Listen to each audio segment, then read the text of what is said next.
Someone dumped dogs in cages with no water, no food in front of 2 North Harris County fire stations. And this morning, authorities are asking for your help to find the person responsible. Our Zach Lashway is joining us now to share more about this and the crisis our city is facing with stray animals. Zach. Yeah, this is very troubling. This happened twice over the weekend. One incident last weekend, so it's critical. It's a crisis. It's absolutely heartbreaking. It's a problem plaguing Houston and other cities across the country. Animal abuse is off the charts, and in return, animal shelters are overpopulated. People who dedicate their lives to animal advocacy say it's worse now than ever before.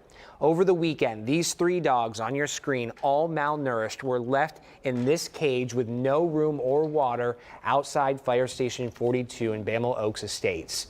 Firefighters posted these photos and said, "Good thing for them, we're animal lovers, and we took them in." They have been fed, watered, and even given baths. Also this weekend, this man caught on camera dumping 2 dogs also in a cage with no water outside Champion's Emergency Services District. Look at your screen. Check this guy out. Do you recognize him or his black Jeep Cherokee?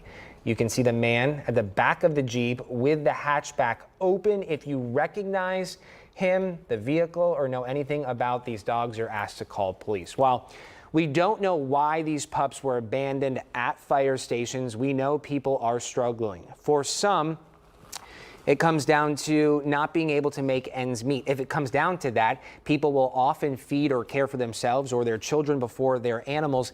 It's a tough reality, and it's true for so many people. For all we know, maybe they tried bringing them to a shelter, only to learn shelters have closed or modified intake.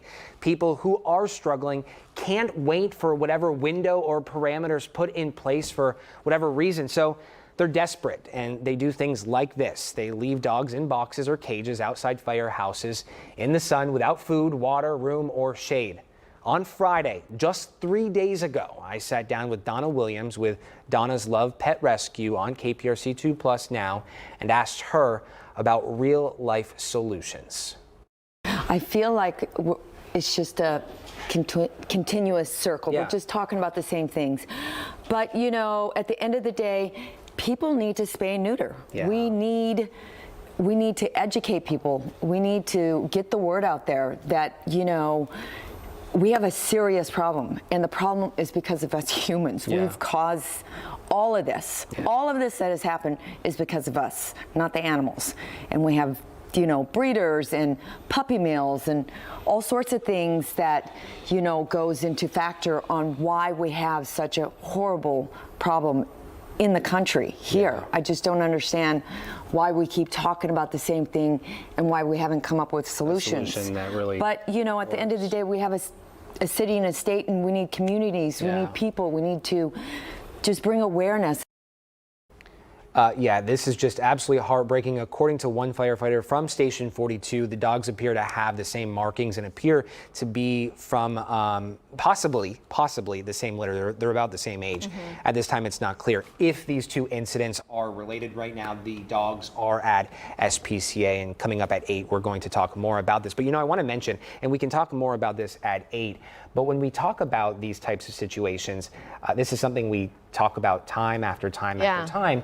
And, you know, it's always interesting to try to find the hook as to why people should care. Not everyone cares or loves dogs like we do, you know what I mean? So how do you get across to them? How do you hit that point home? And it comes down to money. Right. It's a poverty issue as well, but also you raised a really interesting point about these dogs that were left abandoned. They went to the effort of putting them in cages. Yeah. I mean, to keep them safe. And in most areas of Houston, we see dogs just, you know, roaming. They take them out of their car and dump them on the side of the road. So it is interesting your point about maybe they tried to take them to a shelter and the shelters were full. And we don't know. We can't speculate, but we do know that that could have happened. Yeah.